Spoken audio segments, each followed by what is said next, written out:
오늘의 말씀의 제목은 헌금을 해야 합니까? 라고 하는 제목이 되겠습니다. 오늘 특별히 저희 교회 처음 나오신 분에게 정말 제가 굉장히 죄송한데요. 오케이, 우리 Marcy and Melina, I usually don't preach this kind of message. You know, this is my first time in 3 years. 제가 3년 만에 이 처음 말씀을 전하는데 우리 교회 이렇게 나온 지 며칠 안 된 분들에게는 참 말씀을 전하는 것이 상당히 제가 좀 죄송하고 부담스러운 그런 면이 있습니다. 특별히 오늘 기후도 좋지 않고 먼 길을 이렇게 열심히 오셨는데 시련을 무릅쓰고 오셨는데 설교 제목을 보니까 벌써 좀 은혜가 떨어지지 않습니까? 아마 설교 내용이 여러분의 마음에 있는 평화를 깨뜨리지 않을까 하는 그런 안타까움도 없지 않아 있습니다. 오늘은 특별히 우리 성도의 삶 중에서 특히 이 헌금 생활에 대해서 말씀을 나누기 원합니다. 헌금을 해야 하는지, 또 하지 않아도 되는지, 그리고 헌금은 왜 해야 하는가 등에 대해서 말씀을 같이 나누기를 원합니다. 사실 헌금에 대한 설교는 제가 가장 하기 거북한 그런 주제입니다. 그리고 우리 성도님들도 아마 소화시키기 가장 힘든 주제 중에 하나일 것입니다. 그렇다고 해서 제가 그 설교를 하지 않으면 어떻게 됩니까? 목사가 해야 할 일을, 그죠? 또 성도님들 바르게 가르쳐야 하는 그 사명을 유기하는 것이 되는 것이고, 또 하나님은 저에게 그 책임을 물으실 것입니다. 그리고 실제로 어떤 성도님들은 또 우리가 어느 정도 어떻게 헌금을 해야 되는지 말아야 되는지 그런 알지 못하는 분도 계실 것이고 고민하는 분들도 계실 것입니다. 그래서 때는 우리 성도님들이 싫어하셔도 제가 몇 년에 한 번은 해야 하는 것 같습니다. 그렇게 생각하세요, 여러분? 그냥 안 해도 우리 알아서 할게요. 그러실래요? 예. 그래서 몇 년에 한 번은 좀 해야 될 것 같습니다. 그런데 하필 오늘 또 눈이 와가지고 못 오신 분들 계시지만은 제 생각에 이런 고난을 무릅쓰고 나오신 분들은 또 제 설교를 잘 받아주실 것 같아요. 그렇습니까? 네, 마음 편하게 받아주시고 또 그래서 우리가 헌금 생활에 대해서 좀 한번 정립하는 그런 시간 될 수 있기를 바랍니다. 오늘 먼저 제목대로 신앙생활에서 우리가 헌금을 해야 합니까? 어떻게 생각하세요? 헌금을 꼭 해야 된다고 생각하는 분 한번 손 들어보십시오. 안 해도 된다고 생각하는 사람 한번 들어보십시오. 저 혼자 손 들고 있네요. 사실 헌금은 안 해도 됩니다. 그것이 결론이에요, 사실은. 헌금은 본인의 자유입니다, 여러분. 우리 신앙생활은 개인의 자유이고요. 봉사나 헌금은 개인의 자유입니다. 목사가 이 파퓰리즘에 빠져가지고 그렇게 말을 할까요? 아니면 이것이 각 목사 개인의 생각일까요? 성경은 어떻게 말하는지 한번 그것을 같이 살펴보도록 하겠습니다. 먼저 이사야서 55장 1절에 보니까 오라 너희 모든 목마른 자들아 물러 나오라. 돈 없는 자도 오라. 너희는 와서 사 먹되 돈 없이 값 없이 와서 포도주와 젖을 사라. 그죠? 물론 이것이 정확하게 헌금의 문제를 가지고 말하는 거 아닙니다. 예. 그렇지만 거기에 보니까 누구든지 오라고 분명히 초청하고 있습니다. 아무런 물질이나 헌금 생활 안 해도 된다. 우리 그렇게도 생각해 볼 수 있습니다. 그죠? 그다음 마가복음 2장 17절에서 예수님께서 말씀합니다. 나는 의인을 부르러 온 것이 아니라 죄인을 부르러 왔다. 여러분, 교회는 누구든지 나올 수 있습니다. 죄인이든 아니든 거지든 헌금을 하든 안 하든 피부색이 어떤 색이든지 어떤 민족이든지 어떤 과거에 무슨 전력을 가진 그런 범죄자를 할지라도 우리 교회는 누구든지 오게 열려 있습니다. 우리 교회에 오시는 데한 그 기준은 기준 파괴입니다. 아무런 기준이 없습니다. 누구든지 누구든지 웰컴, everybody, anybody 웰컴입니다. 이것은 신앙의 기본입니다, 여러분. 봉사나 헌금은 전적으로 본인의 자유로운 선택에 따라 살 수 있습니다. 여러분, 그래서 우리 교회 생활에 있어서 이것을 하느냐 저것을 하느냐 이것이 우리 마음에 있어서 부담이 되어서는 안 됩니다. 우리 교회는 어떤 것입니까? 우리 믿음의 공동체들의 모임입니다. 우리 영혼의 안식처입니다. 안식처는 어디입니까? 내가 이 세상 어디에서 다 힘들어도 내가 우리 집에만 오면 편해야 되는 것이 안식처라고 부릅니다. 그래서 우리 교회를 이끌어서 믿음의 안식처다, 믿음의 집이다 이렇게 말하지 않습니까? 그리고 무엇보다도 중요한 것은 무엇입니까? 우리 영혼의 구원의 문제입니다. 이 세상 어떤 일을 하느냐 마느냐 그것보다도 우리 영혼이 구원을 얻느냐 마느냐 하는 이것이야말로 가장 중요한 것입니다. 이 문제는 우리가 힘들게 봉사를 하느냐 또는 헌금을 하느냐 이것보다도 훨씬 더 중요합니다. 왜 제가 이런 말씀을 드리냐 하면은 제가 목회 생활 쭉 해보니까 어떤 분들이 종종 교회를 안 나오시는 분들이 계십니다. 나오시다가 안 나오시는 분이 계세요. 그래서 가서 상담을 하고 이야기를 쭉 하다 보면은 느끼는 것이 있어요. 그 말 속에, 그분의 말 속에 딱 오는 것이 있습니다. 참 헌금에 대한 부담감 때문에 교회를 나올 수 없다는 분이 제 목회 30년 동안에 정직하게 말하는 분이 딱 2분 계셨어요. 2분 계셨지만은 많은 사람들이 그것을 표현하지는 않지만은 헌금의 부담감 때문에 교회를 나오시지 못하는 분들이 계시더라고요. 그래서 저는 그것을 보면서 그렇구나. 헌금이 참 우리 신앙생활에 필요하지만은 그것이 우리의 절대적인 것이 되어서는 신앙의 기준이 되어서는 안 되는구나. 이렇게 저는 또 생각을 했던 것입니다. 마태복음 11장 29절에서 주님께서 분명히 말씀하십니다. 수고하고 무거운 짐진 자들아 다 내게로 오라. 내가 너희를 편히 쉬게 하겠다. 수고하고 무거운 짐은 스트레스입니다, 여러분. 마음에 많은 부담감을 살아가는 사람들이요. 온갖 종류의 삶의 어려움에 눌려서 살아가는 사람들이요. 다 내게로 오라. 내가 너희를 쉬게 하겠다. 이렇게 말씀하셨는데 교회에 불러놔놓고 주님께서 또 부담감을 주신다는 것은 그죠? 말이 안 되는 것이죠. 그래서 우리 사람들에게 아무런 부담감 가지 말고 편하게 교회에 나오시라고, 하나님의 초대에 응하시라고 이렇게 권면하시는 것입니다. 초대하시는 것입니다. 요한복음 3장 16절에서 분명히 말씀합니다. 하나님이 세상을 이처럼 사랑하사. 얼마처럼요? 하나님이 세상을 이처럼 사랑하사. 얼마나? 예수님께서 이 땅에 오셔서 우리를 위하여 십자가에 달려 죽으시기까지, 하나님께서 독생자 예수 그리스도를 우리에게 주시기까지, 우리에게 죽음에 내어 주시기까지 우리를 사랑하여 주셨습니다. 하나님은 그토록 우리를 사랑하십니다. 하나님이 세상을 이처럼 사랑하사 독생자를 주셨으니 이는 누구든지 저를 믿는 자마다 멸망치 않고 영생을 얻게 하려 하심이라. 하나님이 우리를 얼마나 사랑하신다고요? 독생자를 주시기까지 사랑하셨습니다. 누구든지 whoever, 죄인이든 범법자이든 어떤 과거의 전력을 가진 파렴치한 범이든 누구든지 하나님 그들을 사랑하셔서 그들을 위해서 목숨 주시며 사랑하시고 초청하십니다. 여러분, 이것은 우리 기독교의 불변의 진리입니다. 핵심적인 교리입니다. 이것만큼 변할 수 없는 진리입니다. 무엇보다도 중요한 진리입니다, 여러분. 그런데 제가 설교할 때 그런데라는 말을 종종 사용하지요, 그죠? 저는 설교할 때 항상 반전의 그 매력을 느낍니다. 그 다음에 긴장감에 그 설교를 하는 것을 매우 좋아합니다. 그런데 말입니다. 많은 분들도 아마 목사가 언젠가는 그런데라고 말할 거라고 마음속에 이미 결심을 딱 준비를 하고 계셨을 것입니다.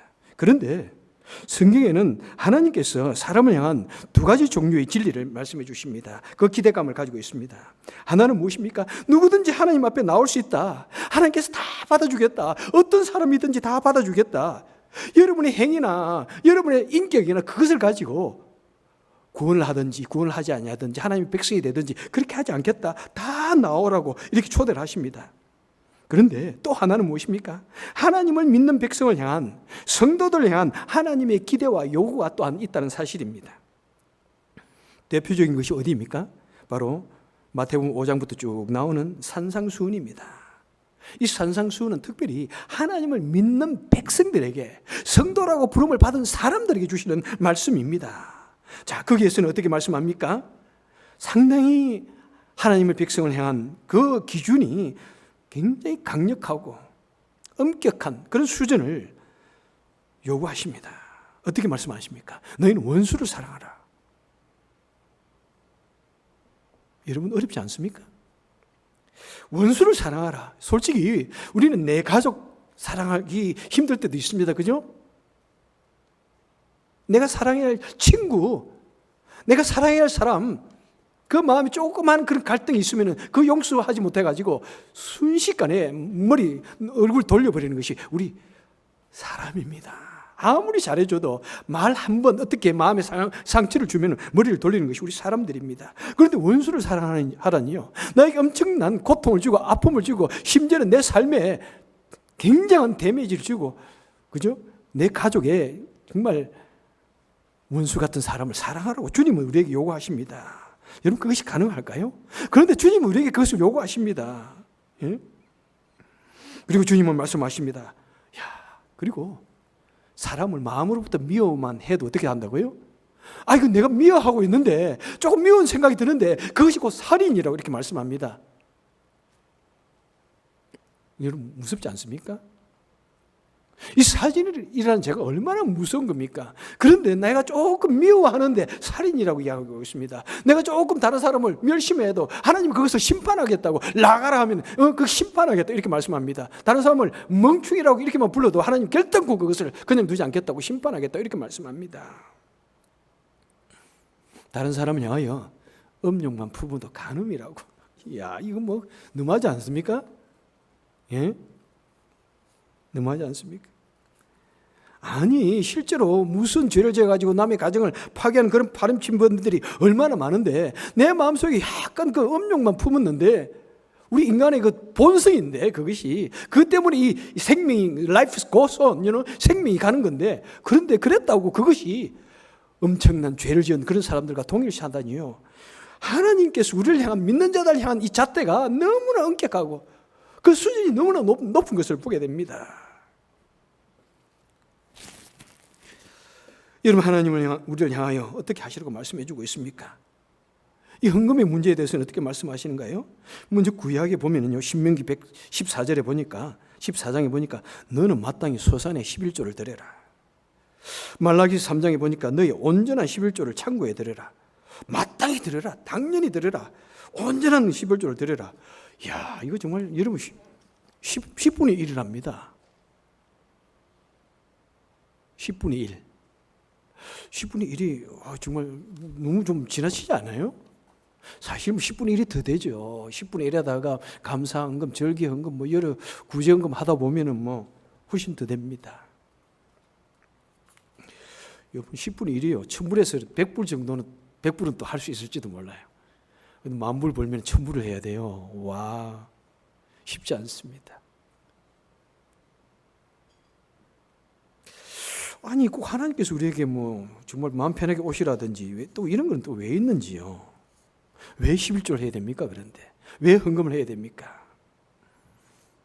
참 거기에 대한 많은 컨트로버시, 요즘에 굉장한 그 아규먼트가 있습니다.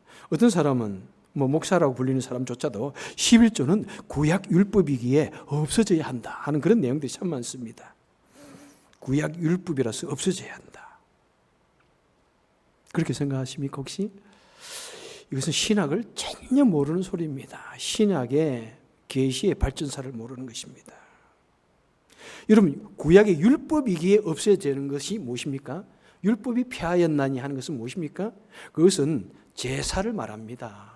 제사법을 말하는 것입니다. 그것은 완전히 폐하여졌습니다. 왜 그렇습니까? 바로 구약에 나오는 모든 제사나 제사법은 오실 메시아 예수 그리스도를 표상하는 일이기 때문에 바로 예수님께서 오셔서 친히 십자가에 달리심으로 말미암아 그 모든 구약의 율법은 다 폐하여졌습니다. 예수님을 통해서 성취되어졌습니다. 가령 예를 들면 구약에 십계명이 신약에 와서 없어졌습니까, 여러분? 너는 나 외에 다른 신을 두지 말라. 그래서 없어졌으니까 폐하고 우리는 다른 신을 섬겨도 됩니까? 그 다음에 가령 예를 들어서 너희는 살인하지 말라. 이런 구약의 십계명인데 없어졌습니까? 그래서 우리는 마음대로 해도 되는가요? 이런 계명이 없어진 것이 아닙니다. 그죠? 오히려 더 강화되어졌지 않습니까? 예수님께서 그 본질적 의미를 말씀해 주시면서 너희는 하나님을 사랑하고 너희는 이웃을 내 몸같이 사랑하라. 예? 미워하는 것만 해도 그거는 큰 살인과 다름없다. 얼마나 더 엄격한 그런 수준으로 우리에게 요구를 하시는지 모릅니다. 그래서 여러분 이 11조의 문제는 어떻습니까? 이 11조는 이 목적이 무엇이었습니까? 11조와 그 헌물의 목적을 생각해 보면은 그 11조를 가지고 헌금을 가지고 무엇을 했습니까? 바로 모든 지파들, 그 당시 이스라엘 백성들에게는 12지파가 있었는데요. 모든 지파들은 다 기업을 가졌습니다. 땅을 이렇게 잘라가지고 나누어졌습니다. 그리고 그곳에서 땅을 개간해가지고 농사를 짓고 또 짐승을 키워서 살게 하였습니다. 기업을 주었습니다. 사업장을 주었습니다. 그런데 유일하게 레위 족속들만은 땅을 나눠주지 않았습니다. 기업이 없었습니다. 먹고 살 방법이 없었습니다. 왜? 너희는 세상 일 하지 말고 오직 하나님의 일만 하여라. 오직 백성들을 돌보는 일만 해라. 그래서 나머지 11지파가 11조를 10분의 1을 구별하여서 바치는 그것을 가지고 제사장들과 레위 가족들은 생계를 꾸려 살아가고 오직 성전 관리와 영혼을 구원하고 또 구제하는 일을 하게 하였던 것입니다. 그래서 구약에 나왔던 그 어떤 율법의 목적이 무엇인가를 생각해 보면 신약에서는 그것이 없어져야 되는지 어떻게 해야 되는지를 우리는 알 수가 있는 것입니다. 자, 그럼 신약에서 이것이 없어졌습니까, 여러분? 레위 족속들이나 이런 것이 없어졌습니까? 네, 없어졌습니다. 그 직분을 가진 사람들은 없어졌습니다. 하지만은 레위 족속이나 제사장을 대신해서 복음 사역만을 위해서 전적으로 세상 직업을 가지지 아니하고 오직 복음 사역을 위해서 성도를 돌보는 일을 위해서 헌신한 사람들이 있습니다. 그 다음에 성전이 없어진 것 대신에 이 교회가 있습니다. 이 교회를 또 관리하고 하는 것도 마찬가지입니다. 그래서 바로 그런 직분은 없어졌지만은 바로 11조나 이 헌금의 목적과 용도는 구약이나 지금이나 같기 때문에 그것이 없어져야 할 이유가 없는 것입니다. 자, 그럼 우리는 생각해 볼 수 있어요. 우리 하나님은 전능하신 하나님이시다. 왜 하나님께서 직접 그냥 물질을 나오게 하시가지고, 그죠? 황금을 나오게 하시고, 아니면은 저 이슬람 계통의 그 나라들처럼 땅에서 석유가 펑펑펑 쏟아지게 하셔가지고 그의 백성들이 편하게 신앙생활을 하셨으면 좋겠는데 왜 하필이면은, 그죠? 하나님의 백성들에게 그렇게 하지 않으실까? 실제로 여러분 중동을 보십시오. 어디를 파도 막 기름이 다 쏟아져 나오는 것 같아요. 그런데 이스라엘 거기만 기름이 안 나옵니다. 왜 그럴까요? 무슨 이유가 있지 않을까요? 왜 그 많은 땅에 하필 거기 기름만 나오지 않는 그곳을 골라가지고 하나님께서 너희는 이곳에 가서 살아라고 했을까요? 바로 그것은 하나님께서 얼마든지 우리를 통해서 하시고자 하는 우리의 헌금이나 우리의 노력을 통해서, 우리의 봉사를 통해서, 우리의 헌신을 통해서 하시고자 하는 그것이 있기 때문입니다. 왜 그렇습니까? 왜 하나님께서는 자신의 백성들에게 이렇게 헌금을 하라고 하시는지 한번 생각을 해보겠습니다. 그것은 첫째 무엇입니까? 하나님께서는 우리를 동력자 삼으시기 원하시기 때문입니다. 하나님은 우리를 통해서 우리와 더불어 일하시기 원하십니다. 성경도 그렇지 않습니까? 마태복음 28장에 보니까 너희는 가서 모든 족속으로 제자를 삼아 아버지와 아들과 성령의 이름으로 세례를 주고 내가 너희에게 가르쳐 본부한 것을 지키게 하라. 그냥 하나님께서 마음의 감동을 딱 주셔가지고 사람을 확 믿게 만들면 되는데 왜 사람을 가게 하셨어? 그들로 하여금 복음을 전하게 하시고 사람을 통해서 복음을 전하게 하십니까? 하나님 우리와 더불어서 동력자 삼으셔서 그렇습니다.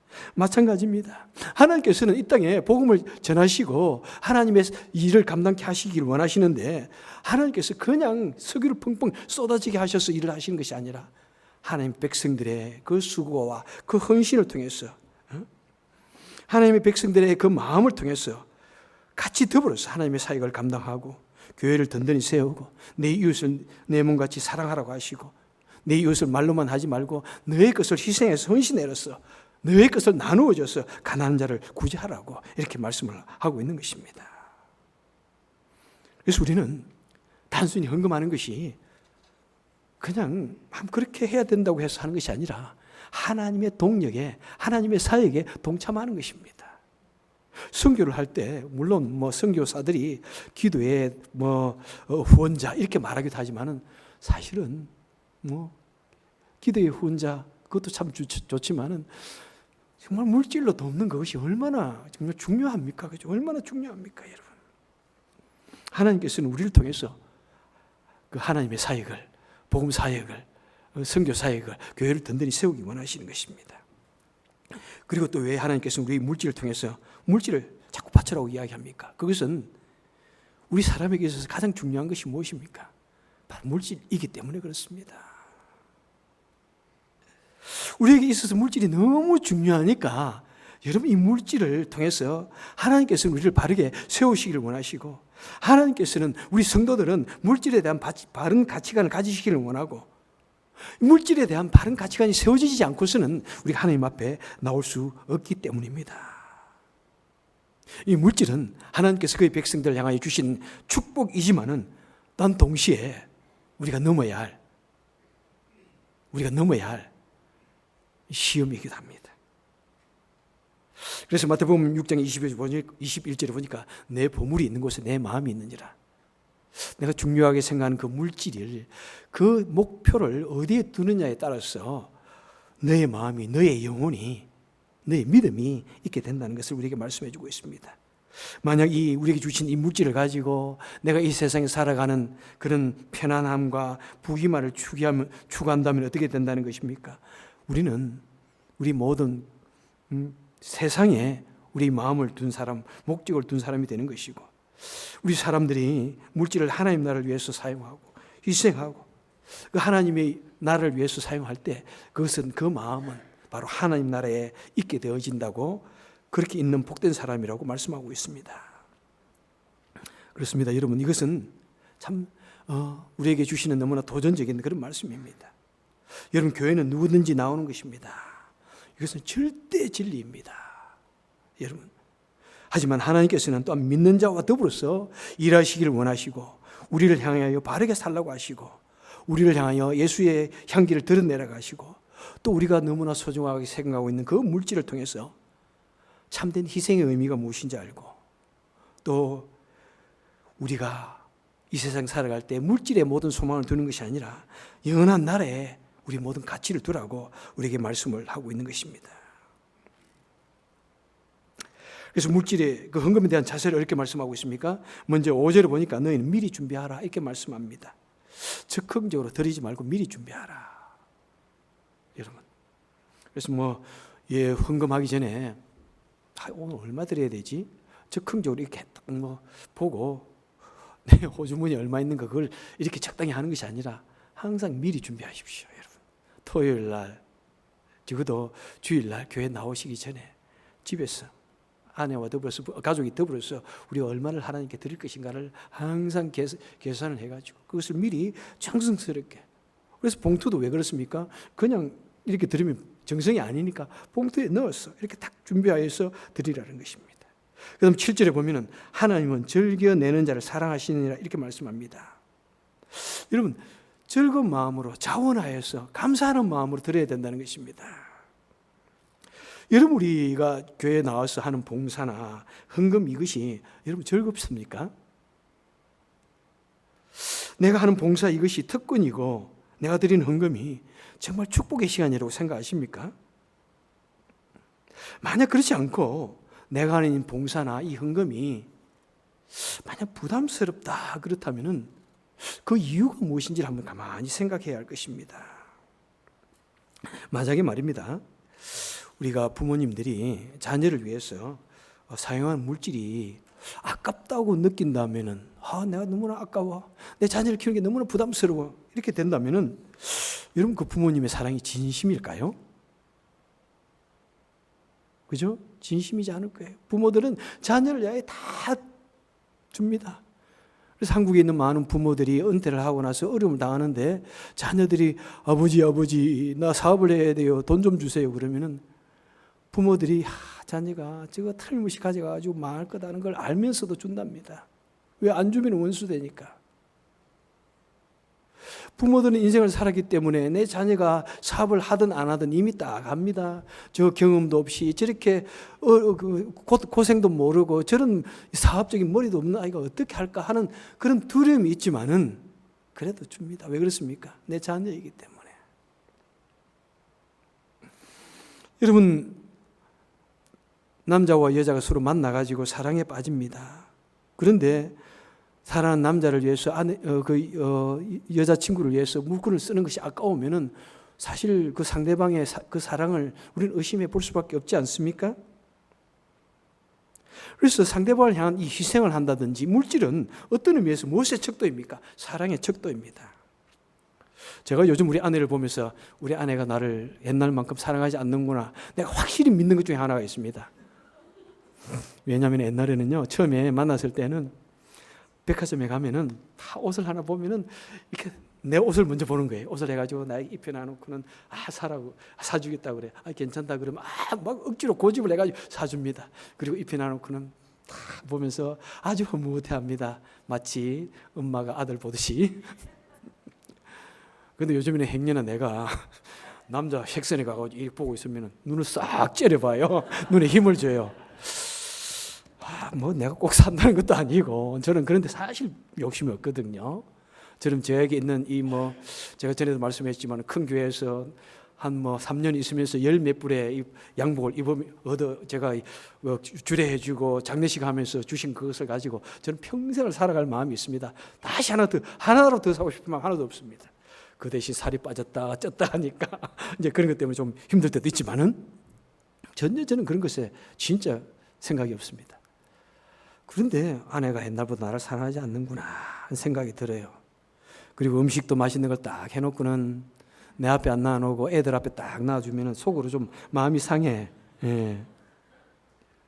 여러분죠? 그런 거 보면은 그런 느낌 들 때가 있지 않습니까?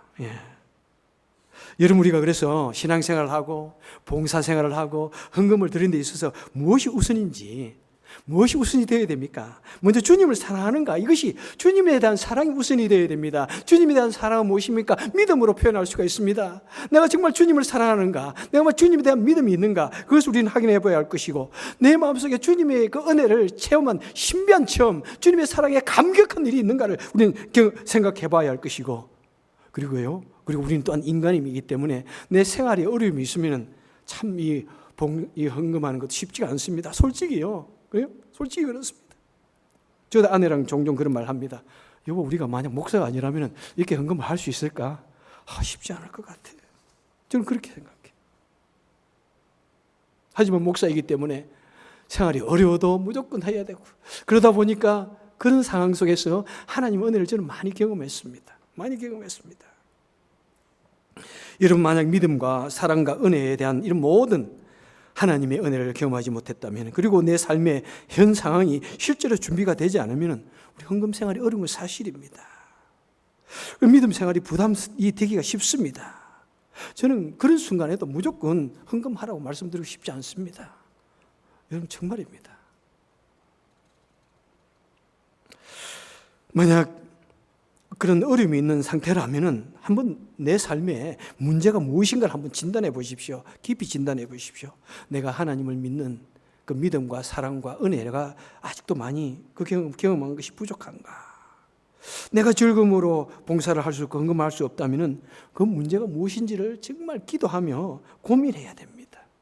기도하며 고민해야 됩니다. 주님에 대한 사랑이 부족하고 정말 은혜에 대한 감사가 없다면 내가 더욱더 하나님의 사랑을 경험하고 믿음이 강해질 수 있도록 간절히 기도해야 됩니다. 내 생활의 어려움 때문이라면 하나님께 구체적으로 기도하시고 또 계획하고 노력해야 됩니다. 기도하되 구체적으로 기도하십시오. 어떤 기간을 정해놓고 생활비나 헌금이나 이런 것을 작정하고 어떻게 하든지 최선을 다해서 정성을 다해서 할 것인가 그것을 하는 것이지 너무나 거기에 매여가지고는 하지는 않으셔도 저는 하지 마시라고 말씀을 드리고 싶습니다. 요한복음 3장 16절에서 하나님이 세상을 이처럼 사랑하사. 그렇습니다. 하나님 우리를 사랑하십니다. 우리가 훌륭해서 우리를 사랑하신 것이 아니라 우리가 잘났든 못났든 우리를 하나님 무조건 사랑하십니다. 우리가 어떻게 하든지 하나님 우리를 사랑하십니다. 이거는 복음 중에 복음이요, 복음의 기본이요, 복음의 뼈대입니다. 불변의 진리입니다. 예.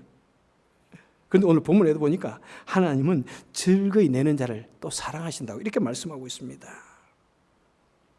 그러면 요한복음 3장 16절의 그 사랑과 오늘 본문의 사랑은 무엇이 어떻게 다릅니까? 요한복음 3장 16절의 사랑은 뭐냐면은 아들에 대한 하나님의 연민적인 사랑, 무조건적인 사랑이라면은 본문의 사랑은 무엇입니까? 아들에 대한 자랑스러움과 대견스러움을 인하여 사랑하는 것입니다. 연민적인 사랑은 무엇이냐면 부모가 자녀를 사랑하지 않는 사람이 어디 있습니까? 아무리 우리 자녀가 부족한 면이 있어도 훌륭하지 못하는 그런 면이 있어도 때로는 그죠?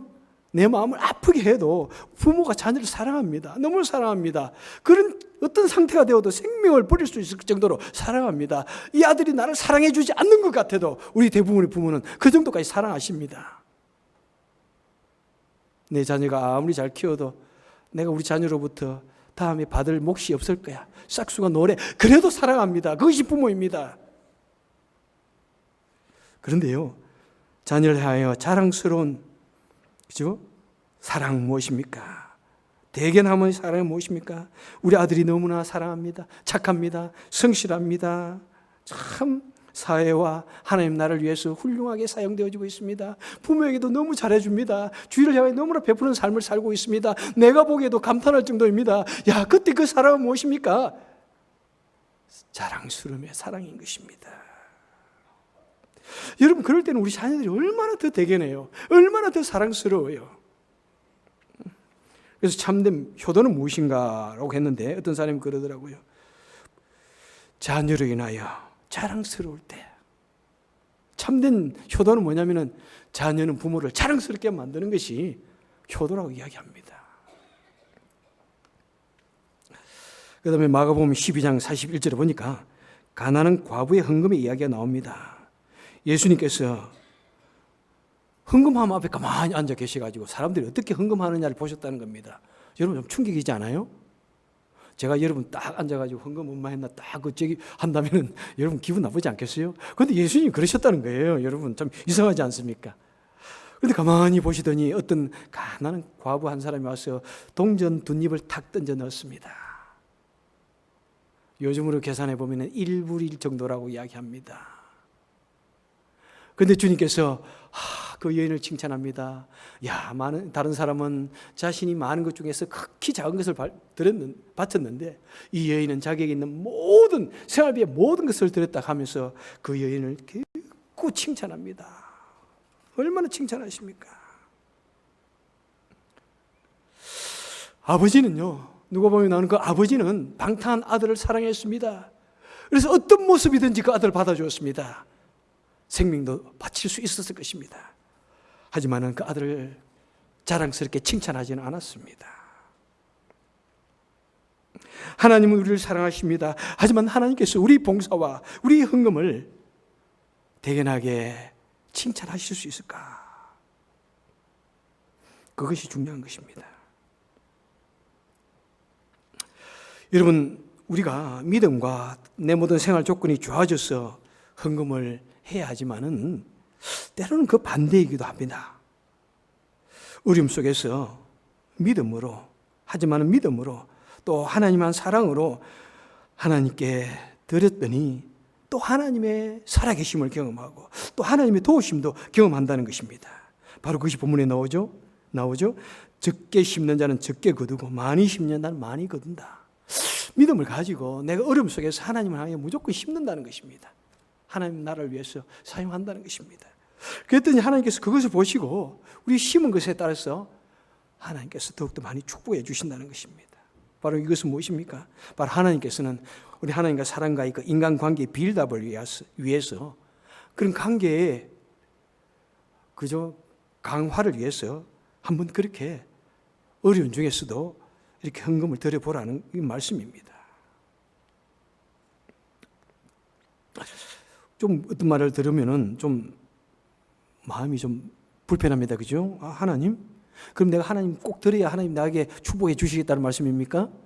내 속에서는 하나님 좀 유치합니다. 이런 생각도 듭니다.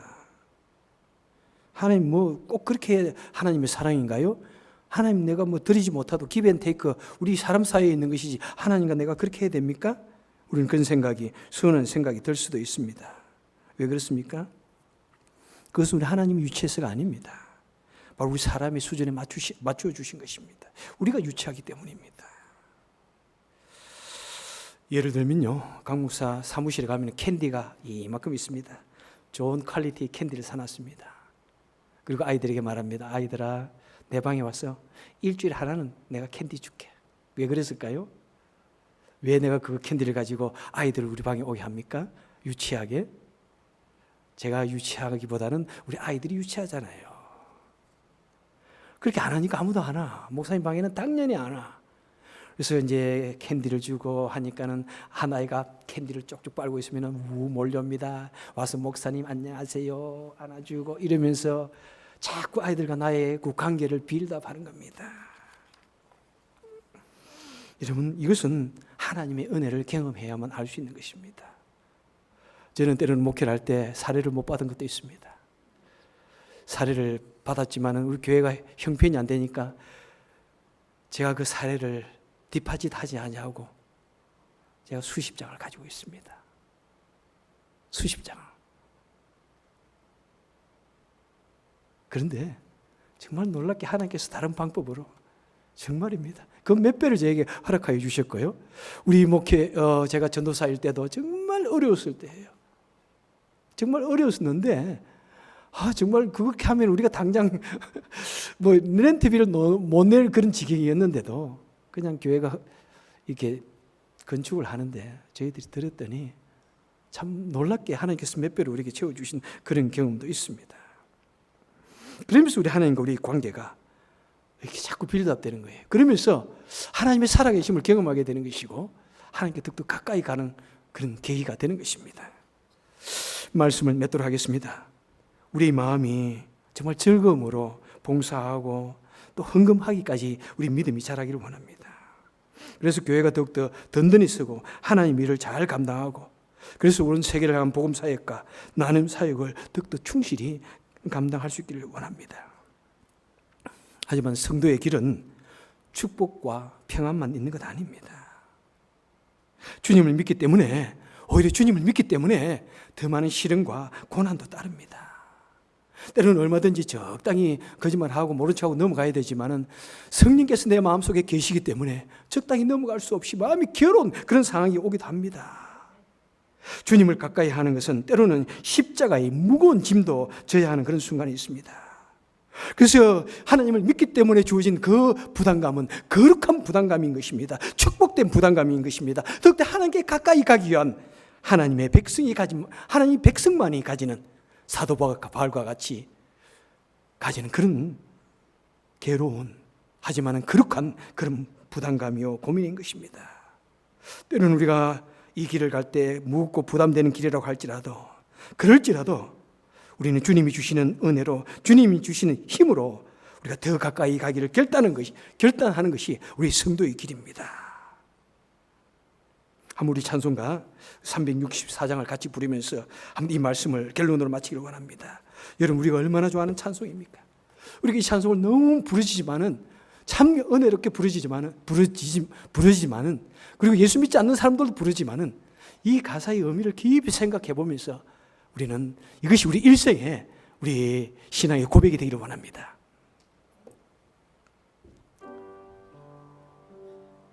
내 주를 가까이 하게 함은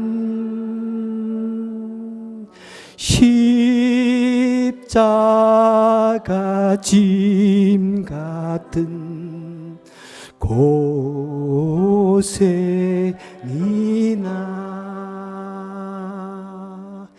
내 일생 소원은 널 찬송하면서 주께 더 나아가기 원합니다.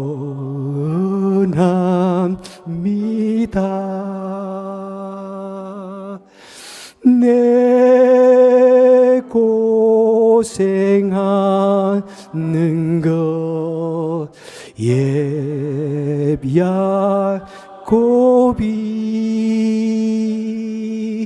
돌베개 베고자 갔습니다.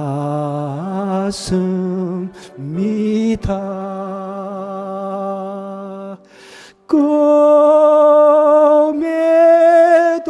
소원이 널 찬송하면서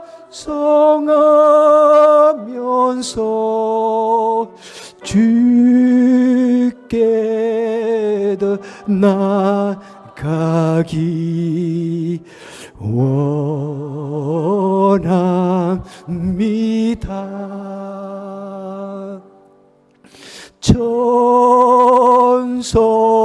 천성에 가는 길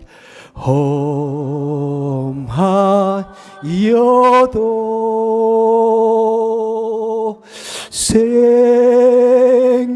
생명길 되나니 은혜로다.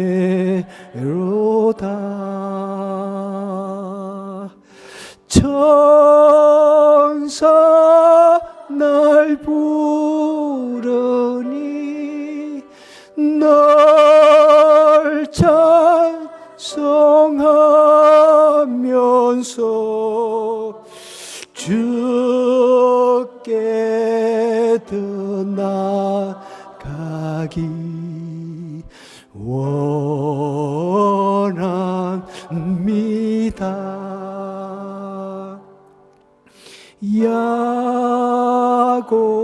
야곱이 잠깨어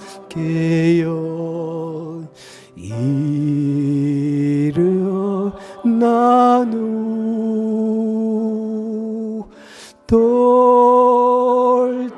돌단을 쌓은 것 본받아서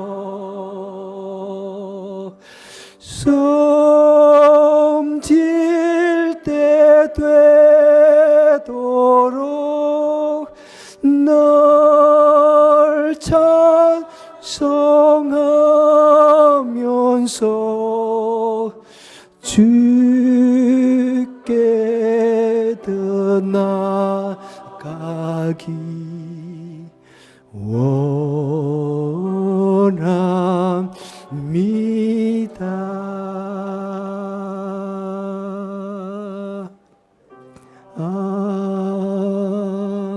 아멘. 지금은 우리의 죄를 구원하여 주시기 위해서 우리가 억만 죄악 속에 짓눌러 있었지만 우리를 사랑하여 주셔서 친히 십자가에 달리시며 우리의 죄를 대신해서 돌아가시며 우리에게 구원을 주신 우리 주 예수 그리스도의 은혜와 사랑하는 독자 예수 그리스도를 우리에게 주시기까지 우리를 무조건 사랑해 주시는 하나님 아버지의 무한하신 사랑과 은혜를 우리 마음속에 거하시면서 우리로 하여금 하나님의 백성답게 살라고, 우리에게 거룩한 부담감을 있지만은 그래도 주의 백성답게 살라고 하는 그 하나님의 은혜, 성령님의 은혜, 성령님의 감동, 감화, 위로, 교통하심이 오늘 주의 전에 나와서 같이 하나님 앞에 예배드린 심령들 머리 위에, 결단하는 심령들 머리 위에 지금부터 영원토록 같이 하시기를 간절히 축원하옵나이다. 아멘.